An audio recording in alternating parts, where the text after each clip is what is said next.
as coaches, there's a level that we have, a standard that we have. I don't, but I can. The player ultimately has to get that. So when your team, your players are leading that standard, they're the ones that can raise. Oh wait, yeah, I see. I can see it from here. Okay. Yep, we're on. That's why guys like Tom Brady, teams like Chiefs, success teams cruise, and when those teams are player driven, that are continuing to rise, that ceiling can higher and higher each and every time. So then now I can just control from the VNC. One of those interviews about, hey, we're about 2 Super Bowls now, Super Bowl MVP. Well, there's still Tom Brady out there, and I got to go chase. And so winners are never satisfied. They want more and they keep pushing. And again, when your players are that way, that level, that bar just keeps getting raised. I know, and working with Coach Duke for the last 9 years, one of his philosophies is, okay, it's great if you lead by example on the field. You're an excellent player. You're a leader by example. In his opinion, that's not enough. Some of those players, they've got to be vocal leaders as well. And he tries to transition them. Some guys don't do it as well as others. Some guys can learn how to do it a little better than maybe they do now. Who is a vocal leader in your locker room? We know Philip Russell is your best player. How old was he? We know he's vocal. Okay. That doesn't mean that he's vocal in the huddle. That doesn't mean he's vocal in the locker room. Who are some of the guys who are vocal leaders on this? Yeah, that's something that we've been trying to foster and develop as the season has gone on. I think each guy is kind of taking a different turn. I don't know if we've had that one single guy, which is a little bit worrisome as a coach, because that's what you want. You want a guy who will kind of take that on and lead that particular thing. Talking about that leadership is a very, very important moment. Going back to Coach Duke, I've obviously been around him a lot over the years, and one of the best things I think I've ever heard him say is leadership is influence. And so a lot of people can have a lot of different influences, positive or negative. So trying to find that one guy that is a leader, but also has a positive influence. Consistently is the guy that you need is also a leader. You are who the best player is primarily most of the time, as far as your team and organization. But at the same time, to answer your question, a guy like Brandon Brunson speaks up a lot of times and always in a lot because he knows basketball. He's a selfless player. He's always building on the court, so making sacrifices in his body, making plays for the team. So he's one of those guys. I actually really see some leadership qualities there. A freshman, which may sound surprising, but another leadership.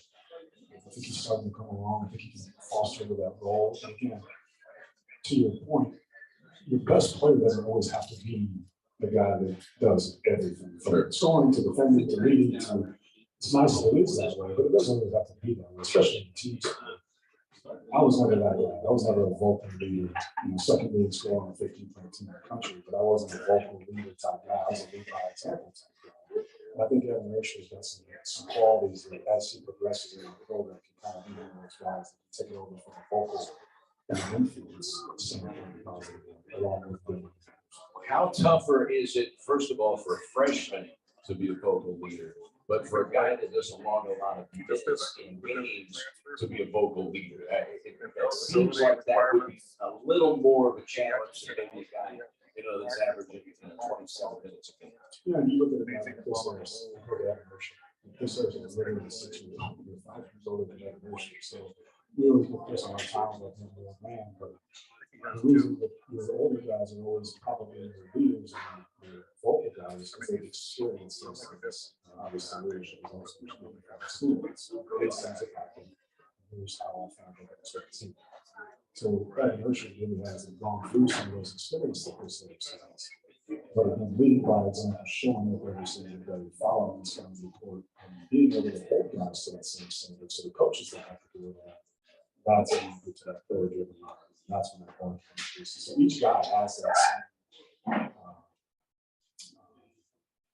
that same way they can have that same influence, that same impact on the team, whether you're a freshman or senior.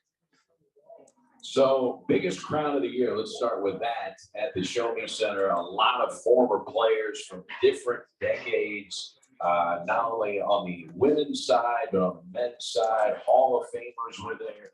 Ed Arnzen, legend in SEMO women's basketball coach. He is inducted into the Hall of Fame.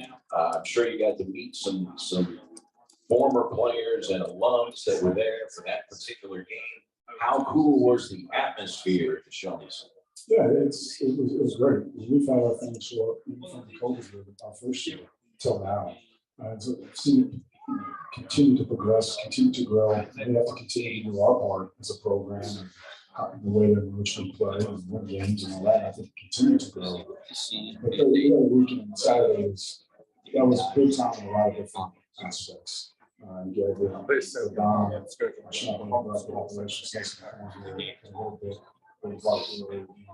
just helping organize that, being able to bring former players back. I think that's so important. There's got to be a bridge from the past and into the future. There's also coaching they don't hire you to retire. So this program is here long before me, it's going to be here long after me. And so now it's about getting the people that have put the correct sort of tears into the program, feeling good about the program.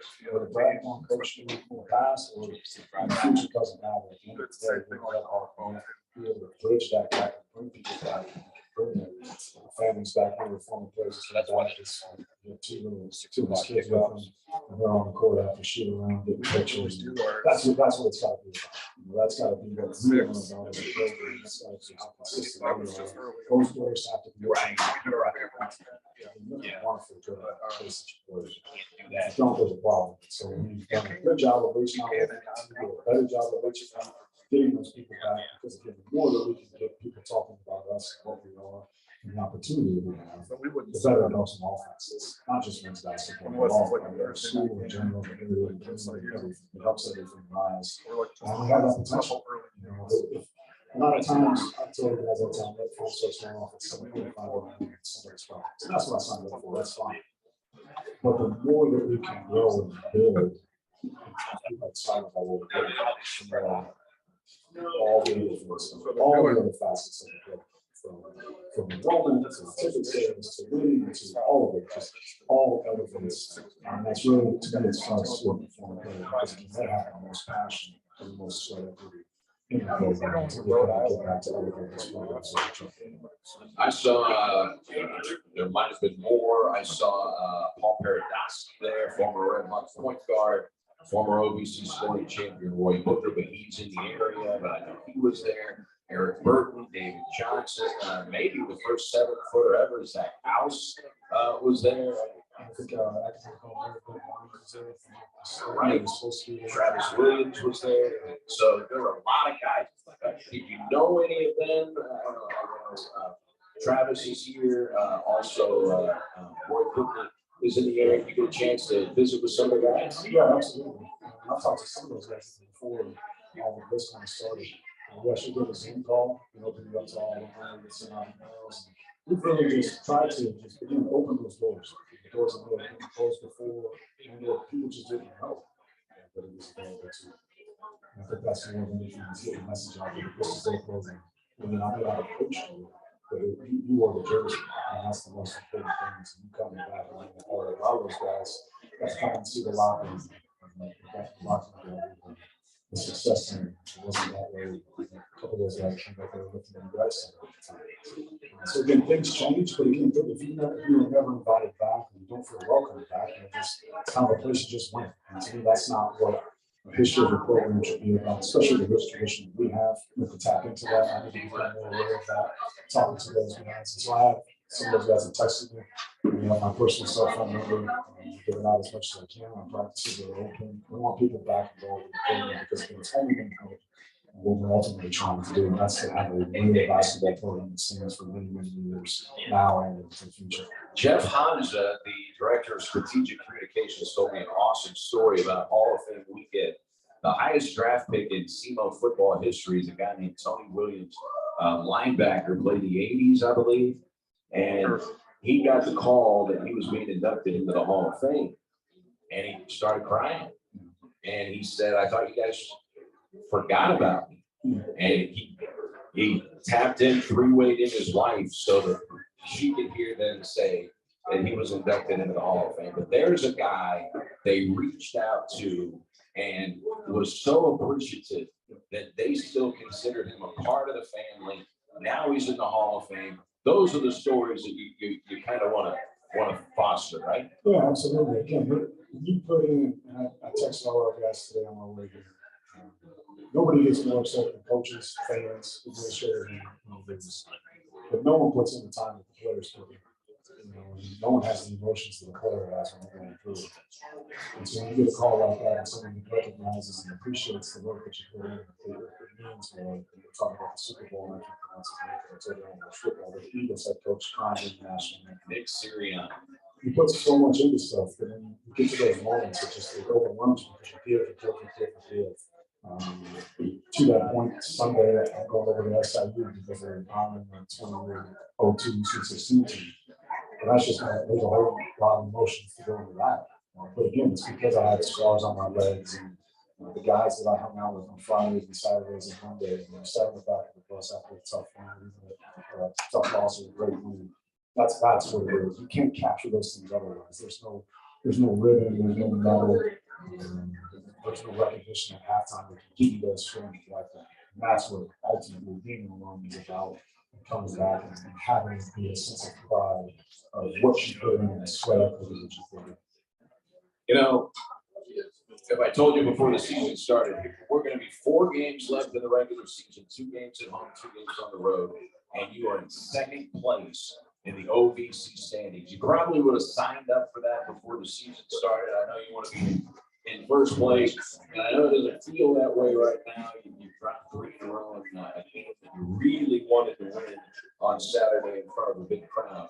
But in the grand scheme of things, a lot of things are on the horizon for you if you play well down the stretch. I don't know if you can catch Morehead State. Maybe you can. If not, there's a chance for a double bye in the OVC tournament. We know it's going to be a wide open tournament just from how this season has transpired. So you are, despite the fact that I know you know, nobody's in a great mood after you lose, but you're still in an enviable position, especially looking back over the years of how SEMO has done in the OVC.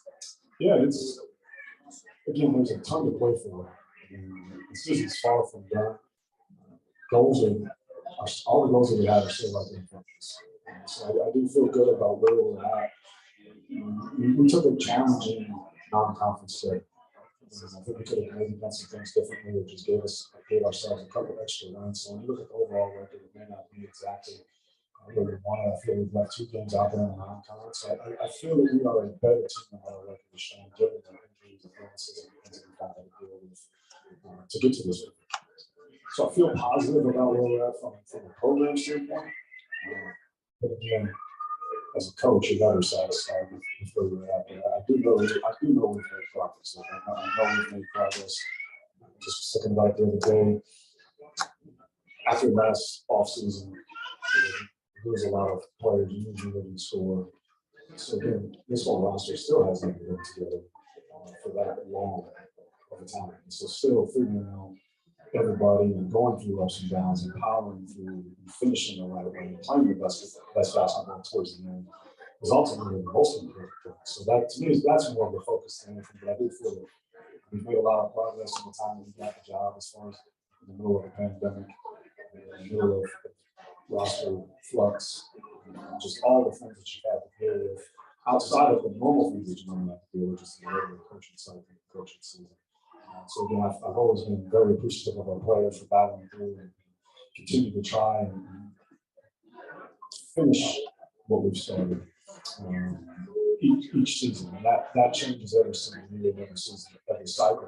And we'll continue to do that no matter what happens the rest of the season. We'll do it again the following year. We'll just keep doing it. So long drawn out response to the question, but I do know in my heart of hearts that we've made progress and continue to make those understand.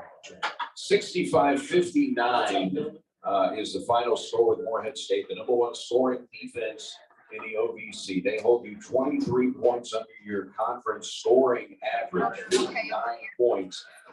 That was the most surprising thing to me in the game was that 59 points because of how well you've been playing on offense. Now, didn't play as well as you'd like to in the Tennessee State game Thursday.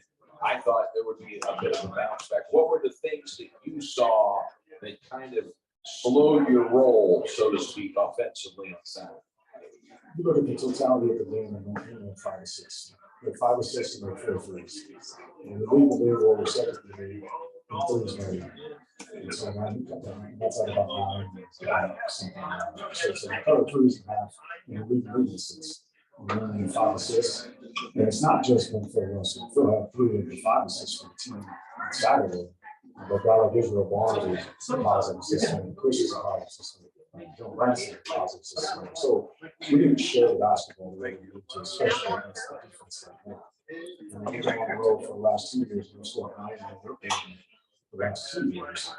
We just didn't seem to grasp and understand the recipe that we were for success.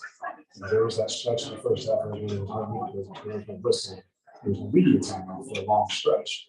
I think we took 12-minute media timeout at like 8:30 on the clock. Yeah, and so there was in my mind, I was like, well, we weren't getting rebounds at the time. We didn't get rebounds the whole night, which is another chapter in the show.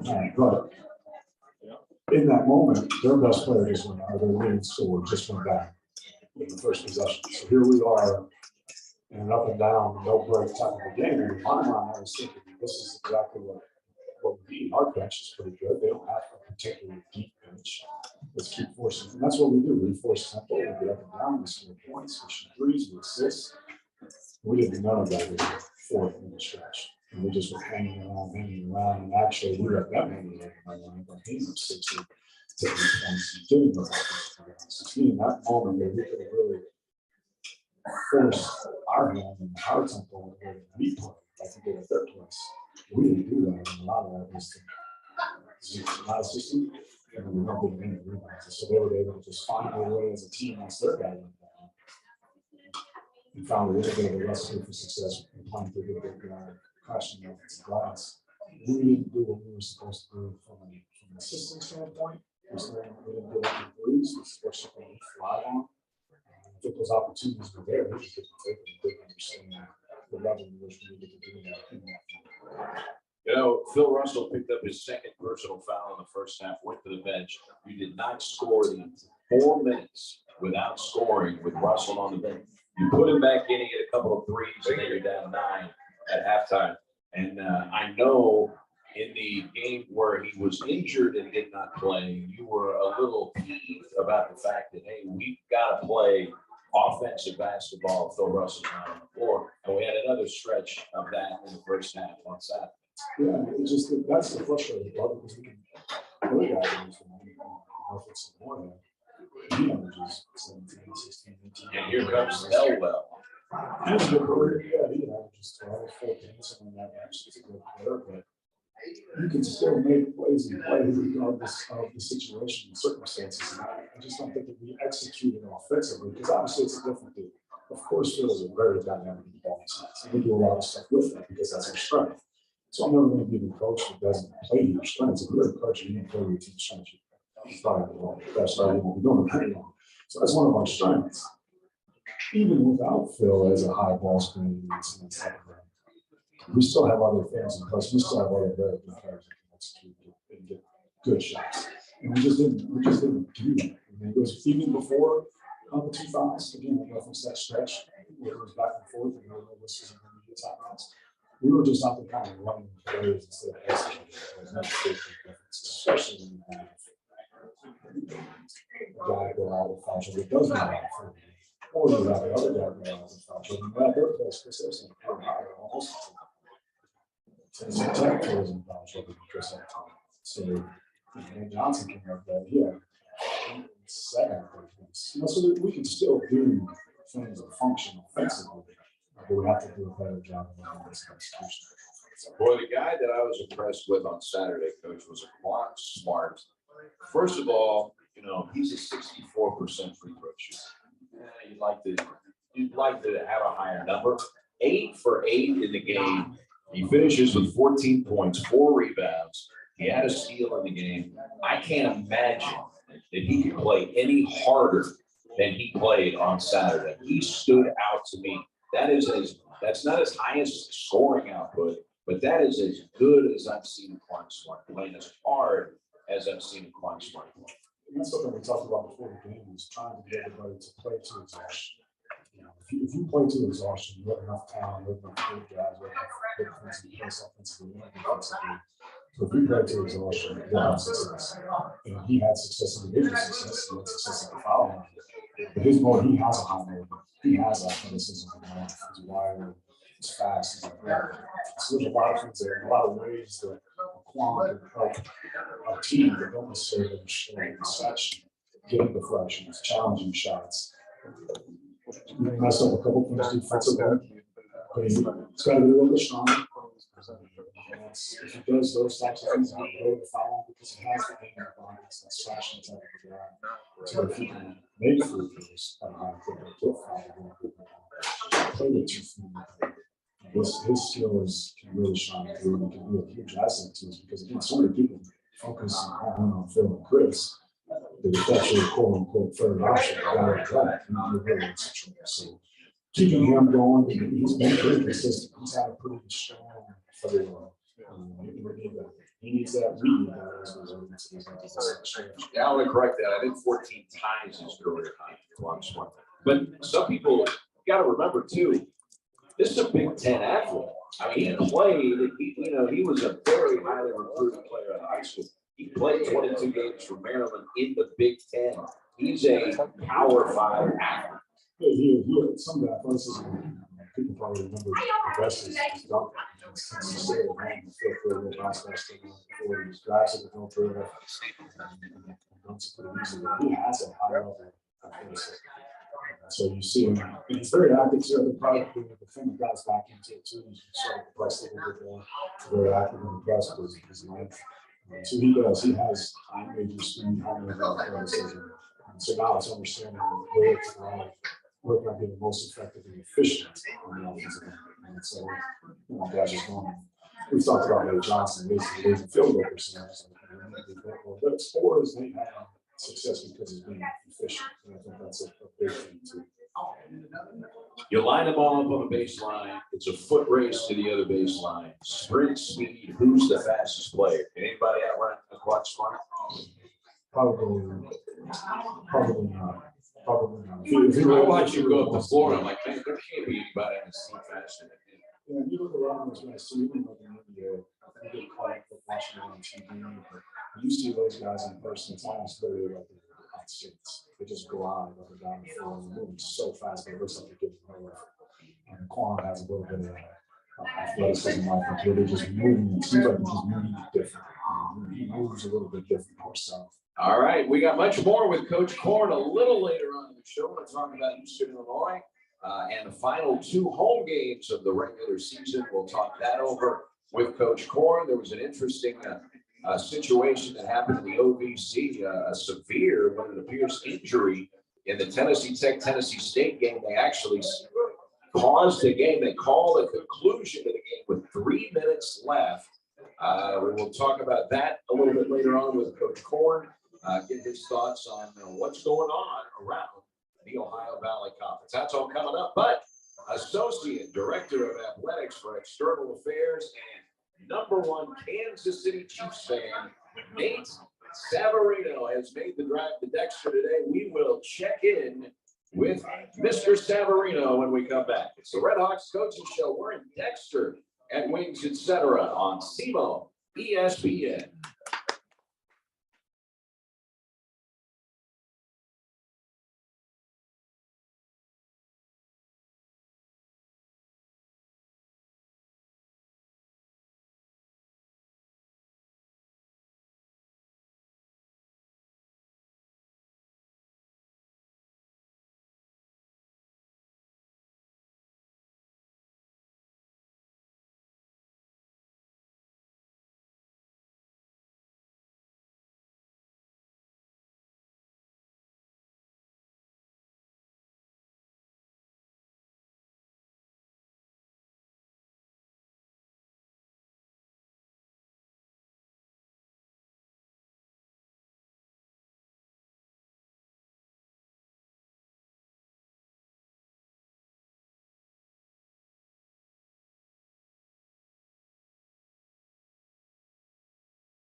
Dexter?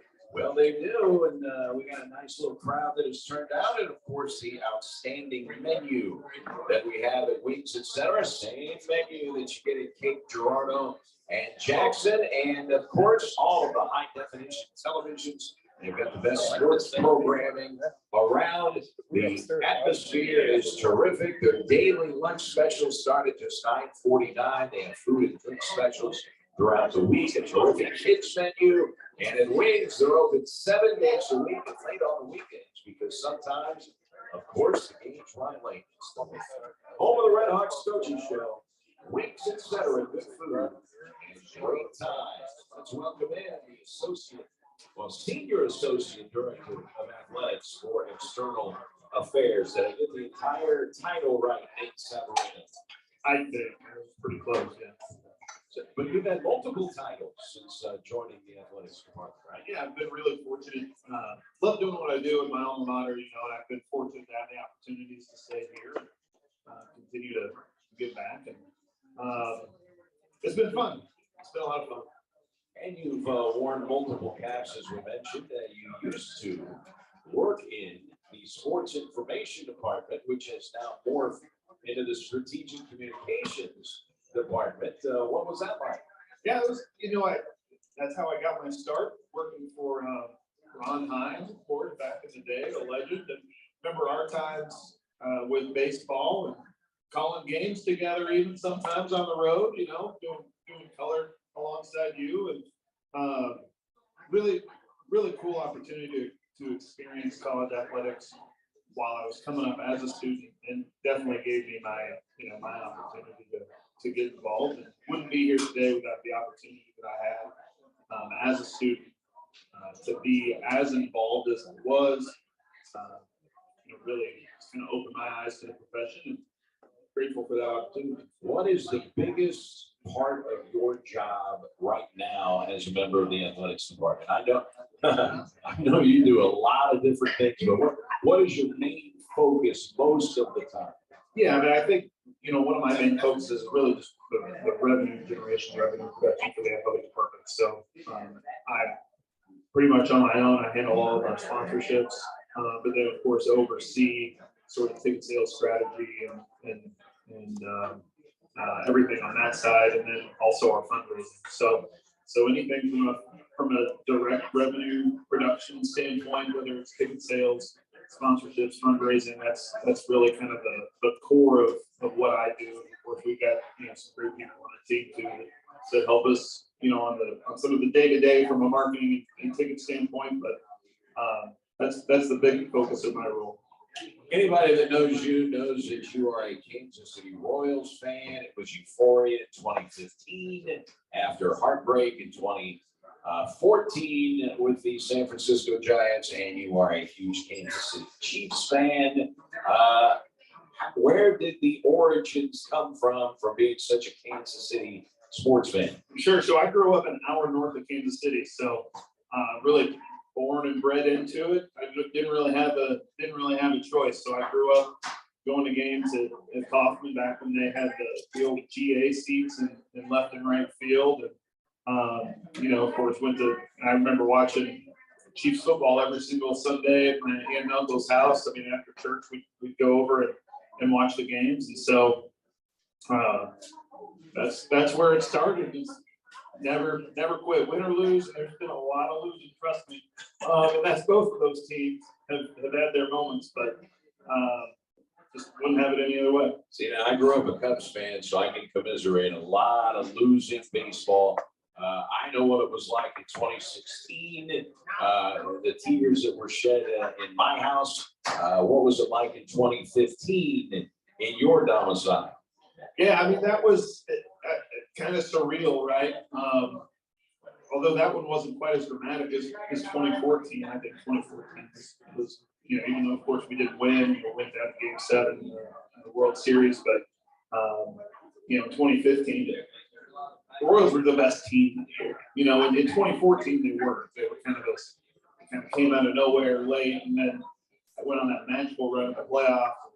But in 2015 they were the best team to make the league. So maybe don't want to call it anticlimactic necessarily, but it was cool. Yeah, to be able to get over the hump. It was really neat. All right. What's the mood today? The Chiefs have won their second Super Bowl in 4 years, third in franchise history. Notice you're peacocking around a little bit. I don't blame you. I was excited. What a great football too. I mean, at the end of the day, obviously might not be saying that quite as much if we had lost, but it was a great football game, a lot of fun. I texted Joe last night on a little group chat we had. I said 2 down, 5 to go. So that's kind of my attitude. Let's on to the next one now. On to Cincinnati then. Yes, sir. Cincinnati. That's the Bill Belichick quote. Oh, gotcha. Yeah, we're trying to talk to him about the last game, and now we're on to Cincinnati. Belichick. So a Super Bowl championship, and obviously everybody's talking about the flag, the holding call with Juju Smith-Schuster, and let's face it, the guy that held James Bradshaw said after the game, I held it. Argument over. He held it. Look, honestly, in the moment, I was surprised by the flag. I didn't necessarily like it. I'm not complaining, but yeah, I mean, you could call that on just about probably any play in a football game. It just so happened that was the moment that they did. Worked out in our favor. Grabbed him twice. Yeah. Yeah. So, hey, it worked out in our favor. Chiefs win. You can't do that. You got caught. Just got caught at the wrong moment. And the thing that kind of irritates me this morning is there are a lot of national shows that are anti Travis Kelce for his comments about none of y'all picked us to win. Here's the deal. I live in St. Genevieve, work in Cape Girardeau, so I am an hour back and forth each way. For 2 weeks, I'm listening to the national sports talk. Nobody is picking the Chiefs. On the Fox pregame show, 4 guys. All 4 picked the Eagles. So I don't want to hear people paying Kelce today because 90% of the national media were picking the Philadelphia Eagles. So he's got a right to say, hey, I didn't hear anybody saying the Chiefs were going to win. Well, the last 2 weeks was all Eagles this, Eagles that. And even if you go back to the beginning of the year after they traded Tyreek Hill, it was all, what are the Chiefs going to do? You know, the AFC West is so good. They're going to have a hard time even winning the division. You know, here we are. I mean, credit to, all we heard about for 2 weeks was the Eagles' defensive line and offensive line. And then how about the Chiefs? Mahomes, no sacks, outrushed him. I mean, he was the Chiefs' offensive line was incredible last night. You can make a case they were the MVP. Really, they were. All right, enough Chiefs football. Even though as a Chiefs fan, and I'm a transfer fan because once the Rams left, then I started rooting for the only team left in our state of Missouri. 2 home games left in the regular season for the Red Hot men and women. Double headers Thursday and Saturday, and I know we would love to get another crowd like we had on Saturday. Yeah, absolutely. I mean, really excited about the support that the team has had this year. I know Brad talked about it a little bit in the first segment. These guys really do play well at home. I mean, they've been talking about all year on this program, about the difference that, just the pride that they take in protecting the home court. And so that's really fun to see. This week, really excited. Of course, Thursday night, we want to remind everybody to wear pink during the women's game, because let's not forget about they had a huge win on Saturday. But during the women's game, it's the play for K. So you see this time of year, we've got a replay on here in front of us. So this time of year, a lot of the women's programs across the country, they do the play for K, K-Yow, memorial games, raising awareness for breast cancer. So that's going to be Thursday. So we want fans to come out and wear pink. But then also Thursday night, we're teaming up with Commerce Bank, and we're actually going to have a free tuition giveaway for students. So we're really excited. We're going to have a great student crowd. We're going to pick one student that's at the game to win free tuition for the fall semester. And we'll bring them down onto the court. So Commerce Bank is helping us with that. So we should have a great student crowd on Thursday. Should be a great energy, great atmosphere. Definitely want to have everybody else come out and join us on Thursday as well. And then, of course, Saturday is senior night. I remember when Brad had his introductory press conference a couple years ago, he talked about, wanting to bring guys to Cape, bring guys to SEMO, that want to have a great senior night, right? And so, I hope we can have a great crowd out there to help make that a great senior night for our women's and men's basketball seniors. This will be their last chance to play. The Show Me Center is on Saturday, and here we are, a couple games out of first place on the men's side. I mean, what a great opportunity to kind of end the regular season on high. Women are at 5th, about to lock up a tournament spot, and then we can jump a little bit in terms of seeding for the OVC tournament, which, by the way, starts March 1st. March 1st is also the first home baseball game with the 2-time defending OVC champion Red Hawk baseball team. The basketball team will be in Evansville. The baseball team will be playing Evansville at Capitol Hall. But that's the first home game. First road game starts next Friday. The softball team just played 3 games at Louisiana Tech over the weekend. Baseball is getting ready to start. Jeff Hans's headache is about to go to a full-fledged migraine because they've got a lot of sports to cover. This is a fun time of the year. Absolutely, it's an exciting time of year. We've got, even though we were just snowed out a couple weeks ago, we're already talking spring sports. Softball just started. We got baseball getting started this weekend. We've got tennis has already been underway, so it's an exciting time of year. And there's a lot of Red Hawk fans to be excited about. We got 2 basketball teams that are really playing phenomenally right now. Lots coming up at the Show Me Center, but like you mentioned, Eric, back-to-back OVC champions on the baseball side. Softball's won 2 of the last 3 OVC championships. Tennis is defending OVC champions. We've got track and field even defending OVC champions last year. So it's an exciting time of year to be coming into spring sports and competitive basketball. And chance to punch our ticket on that side too. And on the baseball side, we've still got time. Season tickets are very affordable. The Red Hawks play 56 regular season games. That's the maximum allowable in Division I, and they will play exactly half of those at Capitol Hall Field. And remember, last year they went 23-2 at Capitol Hall Field. Nobody came to Capitol Hall and beat. And that was the best home record in the country. Was SEMO. So really exciting baseball team. Of course, we were picked first in the OVC. A lot of that has to do, of course, with last year's finish, but we received every single first place vote that we could receive. Of course, you can't vote for yourself. So the only 2 votes that we didn't get were the ones that we couldn't vote for ourselves. I wondered why Hansa didn't vote for us. So I'm excited. I talked to Andy a little bit this morning. Those guys are stirred up. He really likes the squad. So it should be a good year out of Cap Hall. Season tickets are $59 for 28 games. So I mean, $2 and change per home game. Hopefully we can get a great crowd out there. We love playing in Cap Hall. It's definitely the best college baseball environment in our league. Hands down. I know you get around it.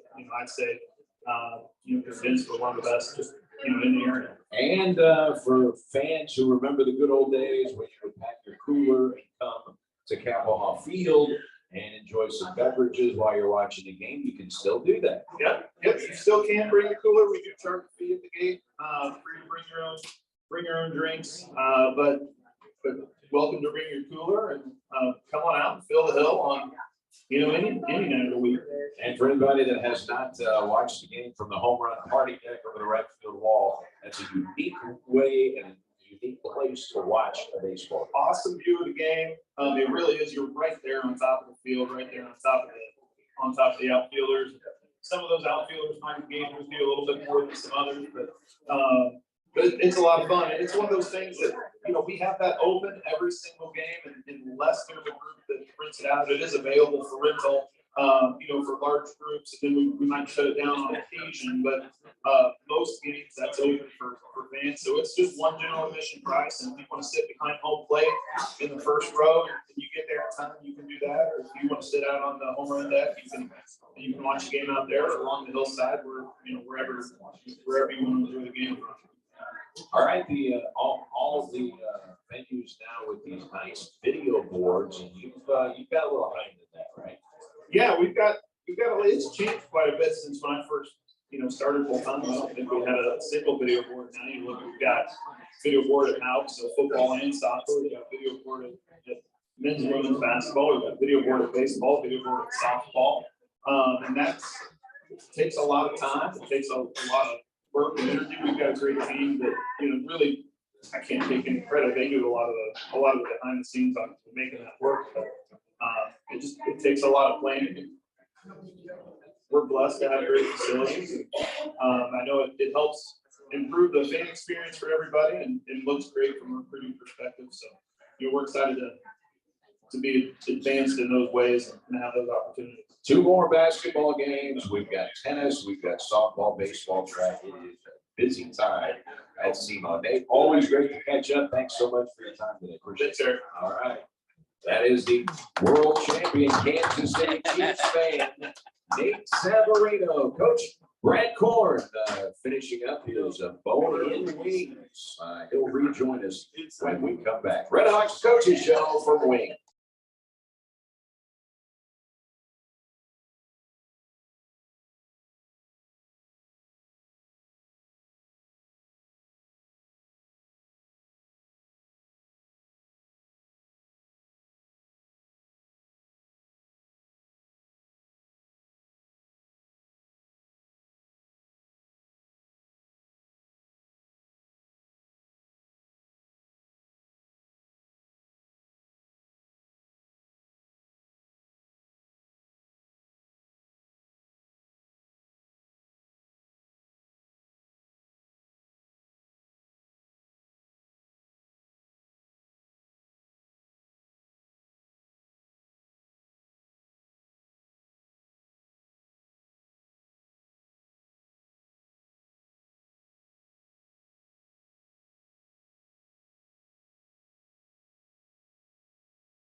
We'll be back in the Cape location next week. We will. We'll be in Cape Girardeau. So we hope you can join us then. The Red Hawks will have played 2 games, and it will all start with Eastern Illinois on Thursday. Coach Brad Korn rejoins us. Kenyon Hodges and Eastern Illinois come to town. Hodges, of course, played his basketball at Cape Central High School, the leading scorer for Eastern Illinois.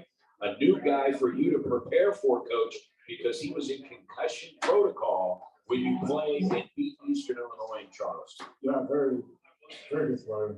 Very athletic, fast. He's had a great season. So different, obviously, a little bit how he goes is kind of how they've gone. They went and played Iowa right after we did. Huge game in that one, 6-7 dunks, something like that. But they're a different team than on the floor, obviously. I think our guys have to understand, and we have to do a better job of understanding just because of what happened in the game before doesn't mean that's what's going to happen. So, especially them, they just won out everything.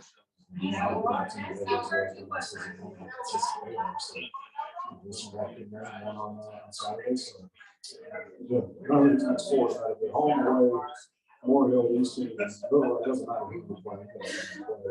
Anything else, but I understand comes by that.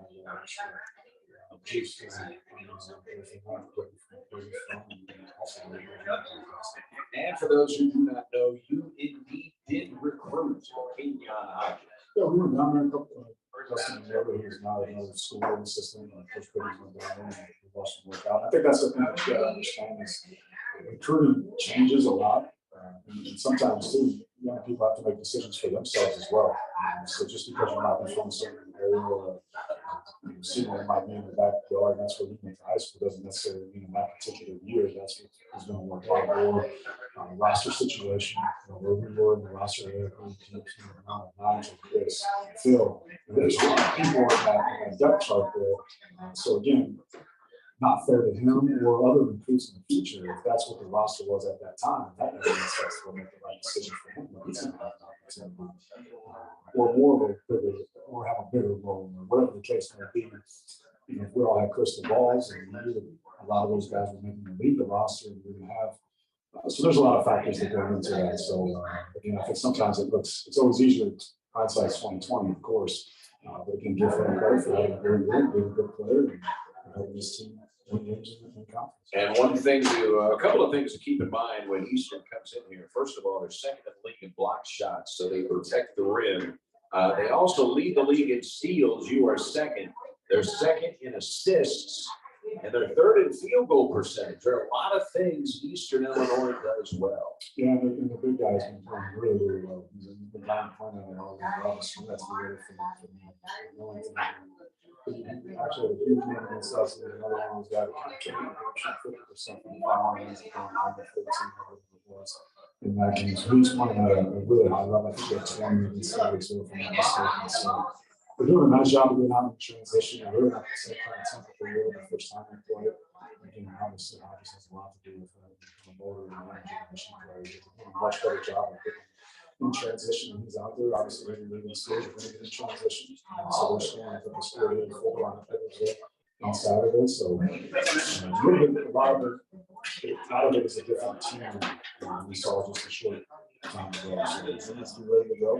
I think our guys are for sure. We go through ups and downs, go through little things throughout the season.